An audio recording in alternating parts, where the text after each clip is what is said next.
नमस्कार। सुनो कहानी श्रृंखला के अंतर्गत प्रस्तुत है कहानी बड़े भाई साहब, जिसके लेखक हैं मुंशी प्रेमचंद जी। मेरे भाई साहब मुझसे 5 साल बड़े, लेकिन केवल 3 दर्जे आगे। उन्होंने भी उसी उम्र में पढ़ना शुरू किया था जब मैंने शुरू किया, लेकिन तालीम जैसे महत्व के मामले में वे जल्दबाजी से काम लेना पसंद न करते थे। इस भवन की बुनियाद खूब मजबूत डालना चाहते थे, जिस पर आलीशान महल बन सके।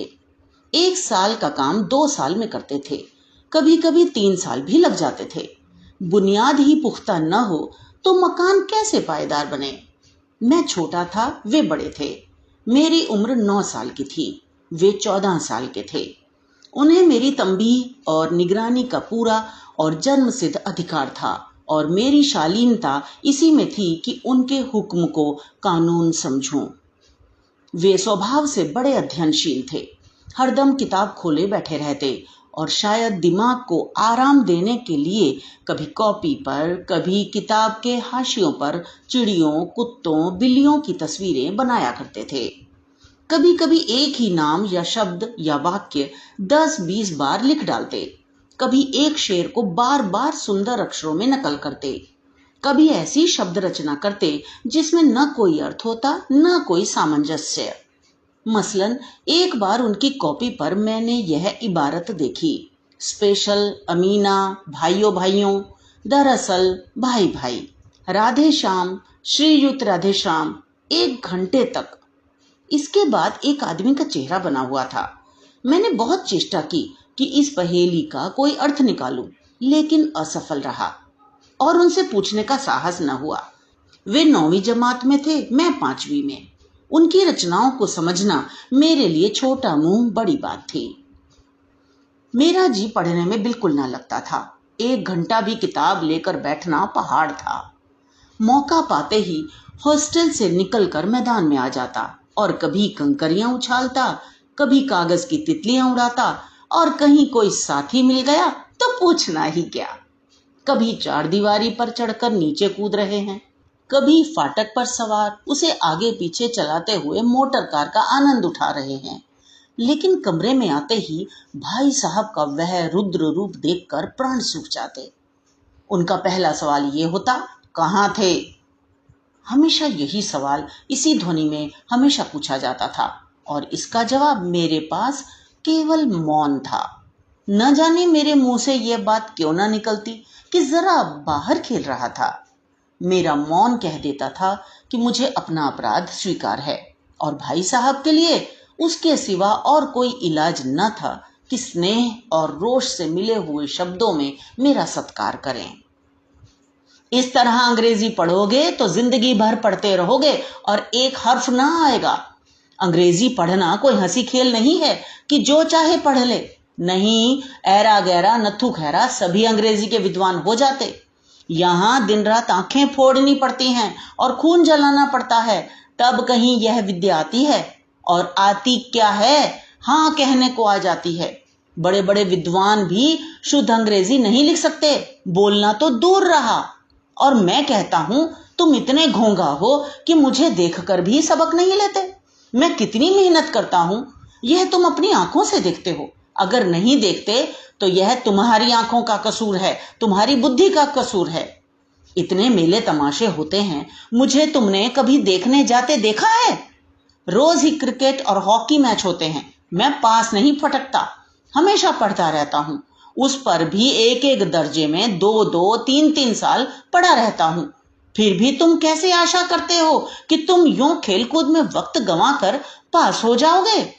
मुझे तो 2-3 साल ही लगते हैं, तुम उम्र भर इसी दर्जे में पड़े सड़ते रहोगे।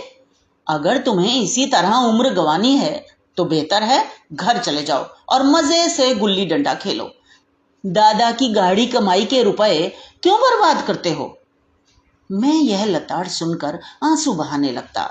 जवाब ही क्या था? अपराध तो मैंने किया, लताड़ कौन सहे। भाई साहब उपदेश की कला में निपुण थे। ऐसी ऐसी लगती बातें कहते, ऐसे ऐसे सूखती बाण चलाते कि मेरे जिगर के टुकड़े टुकड़े हो जाते और हिम्मत टूट जाती।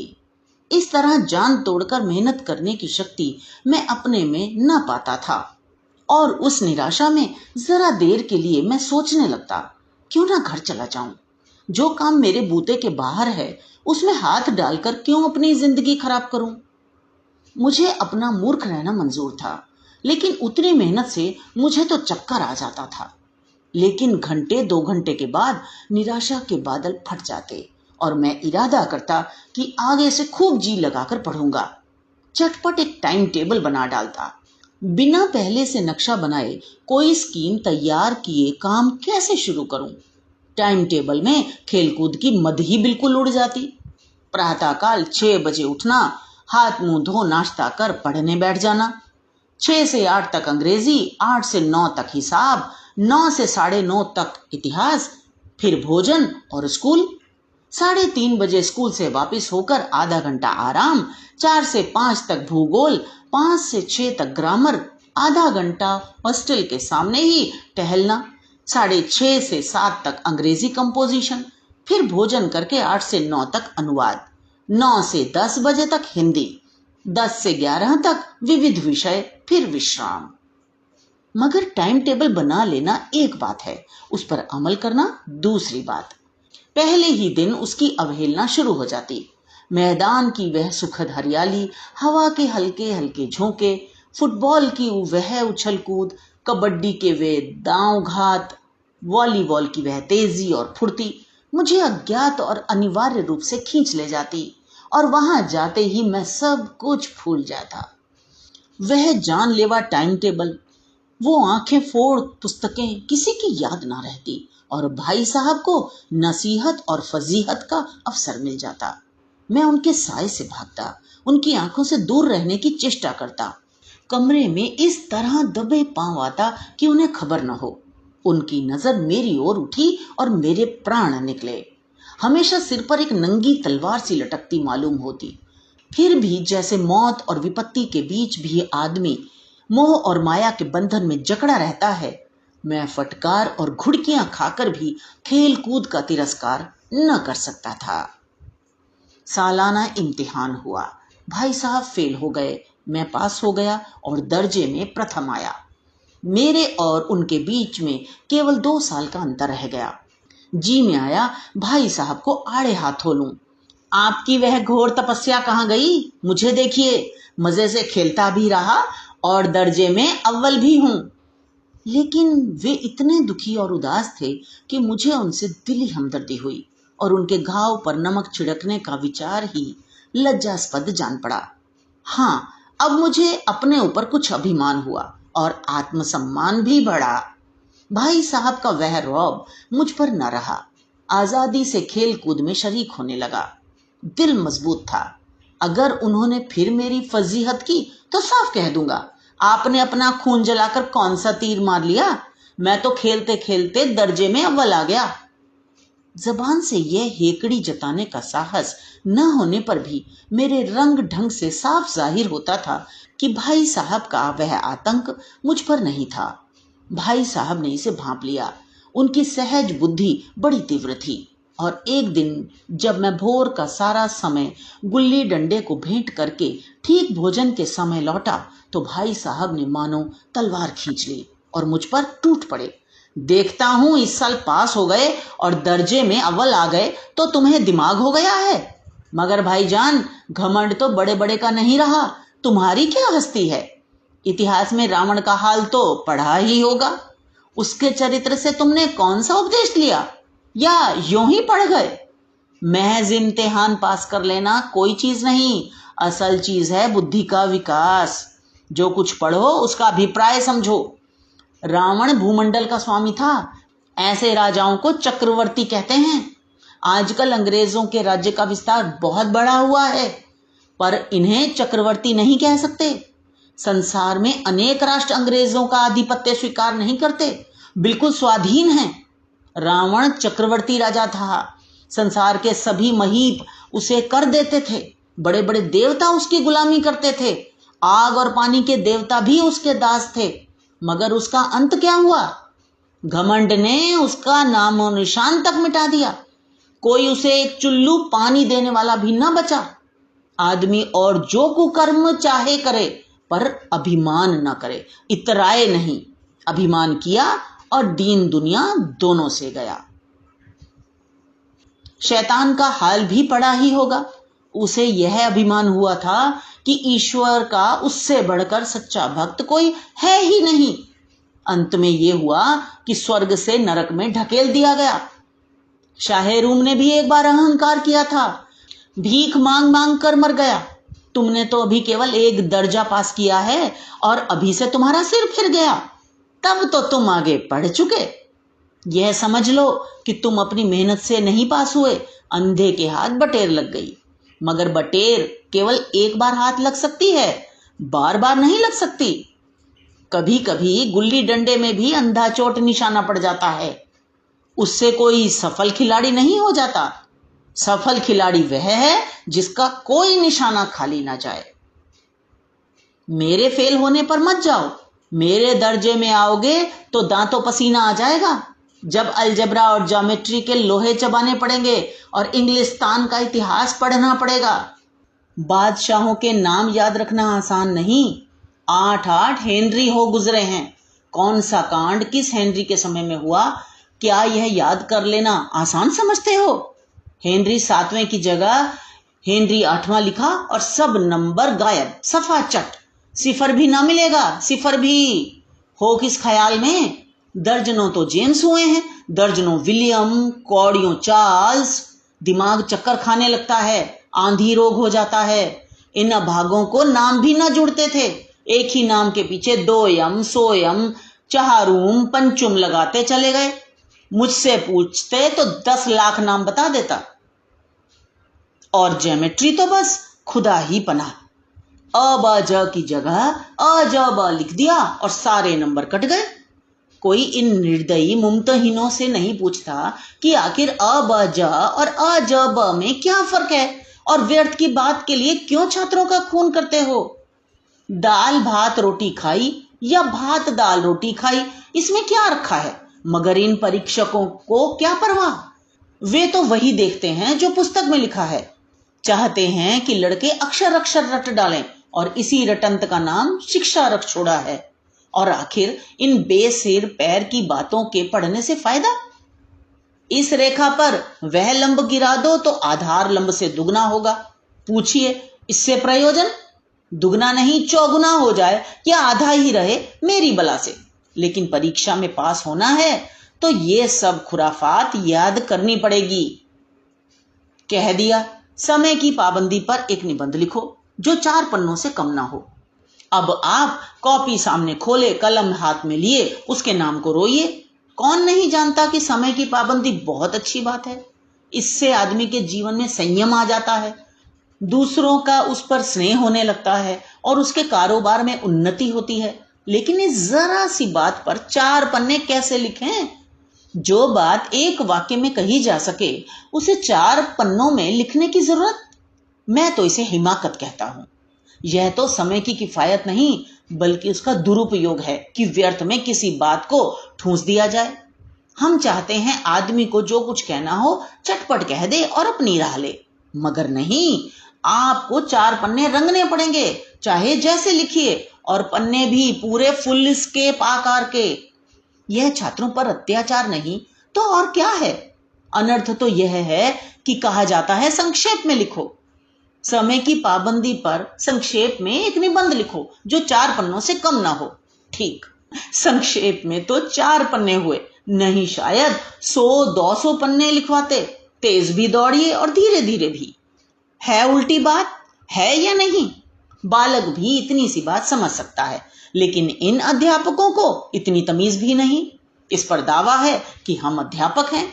मेरे दर्जे में आओगे लाला तो ये सारे पापड़ बेलने पड़ेंगे और तब आटे दाल का भाव मालूम होगा।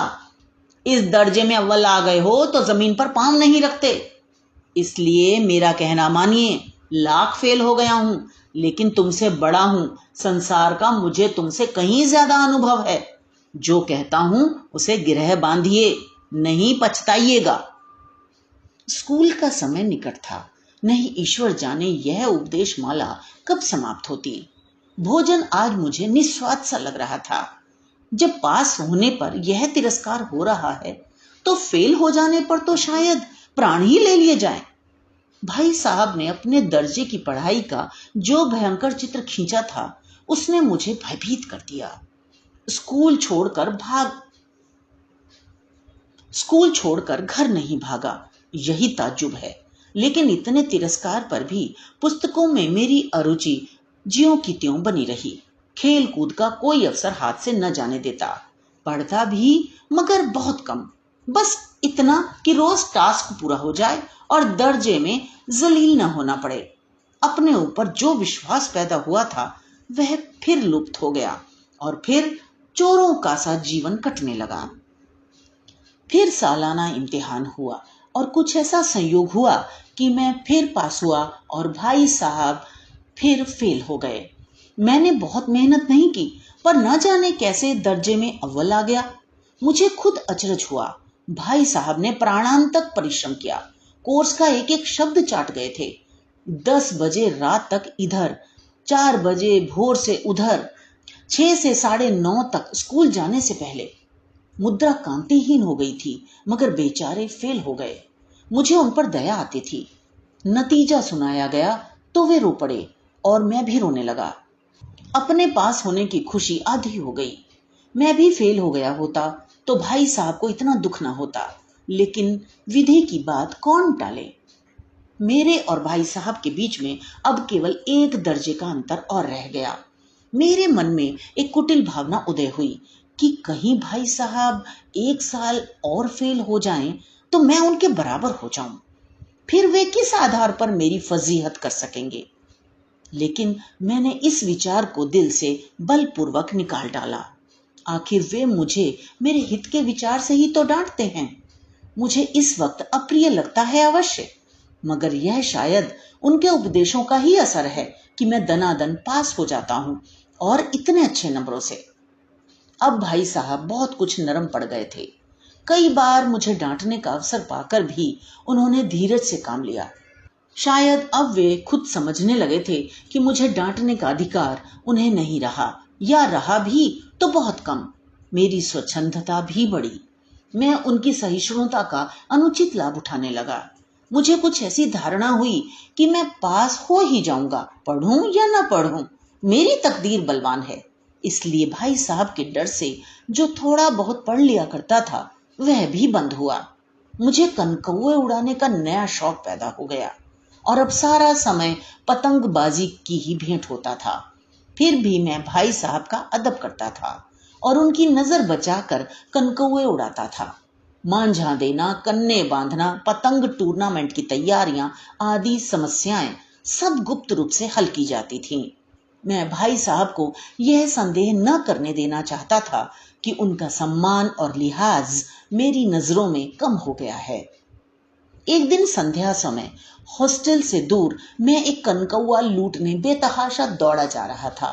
आंखें आसमान की ओर थीं और मन उस आकाशगामी पथिक की ओर जो मंद गति से झूमता पतन की ओर चला आ रहा था, मानो कोई आत्मा स्वर्ग से निकलकर विरक्त मन से नए संस्कार ग्रहण करने जा रही हो। बालकों की पूरी सेना लग्गे और झाड़दार बांस लिए इनका स्वागत करने को दौड़ी आ रही थी।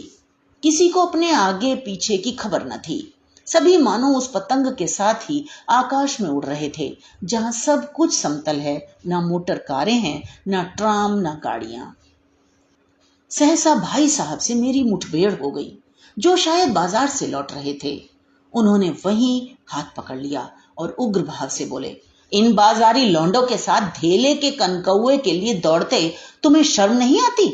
तुम्हें इसका भी कुछ लिहाज नहीं कि अब नीची जमात में नहीं हो बल्कि 8वीं जमात में आ गए हो और मुझसे केवल 1 दर्जा नीचे हो। आखिर आदमी को कुछ तो अपनी पोजीशन का ख्याल रखना चाहिए। एक जमाना था कि लोग 8वां दर्जा पास करके नायाब तहसीलदार हो जाते थे। मैं कितने ही मिडिलचियों को जानता हूं जो आज अव्वल दर्जे के डिप्टी मैजिस्ट्रेट या सुपरिटेंडेंट हैं। कितने ही 8वीं जमात वाले हमारे लीडर और समाचार पत्रों के संपादक हैं। बड़े बड़े विद्वान उनकी मातहती में काम करते हैं और तुम उसी 8वें दर्जे में आकर बाजारी लौंडों के साथ कनकौए के लिए दौड़ रहे हो। मुझे तुम्हारी इस कम अकली पर दुख होता है। तुम ज़हीन हो, इसमें शक नहीं, लेकिन वह ज़ेहन किस काम का जो हमारे आत्म गौरव की हत्या कर डाले। तुम अपने दिल में समझते होगे मैं भाई साहब से महज एक दर्जा नीचे हूं और अब उन्हें मुझको कुछ कहने का हक नहीं है, लेकिन यह तुम्हारी गलती है।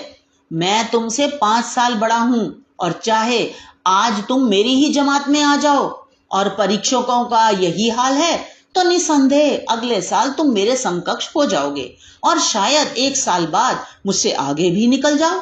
लेकिन मुझ में और तुम में जो 5 साल का अंतर है उसे तुम क्या, खुदा भी नहीं मिटा सकता। मैं तुमसे 5 साल बड़ा हूं और हमेशा रहूंगा।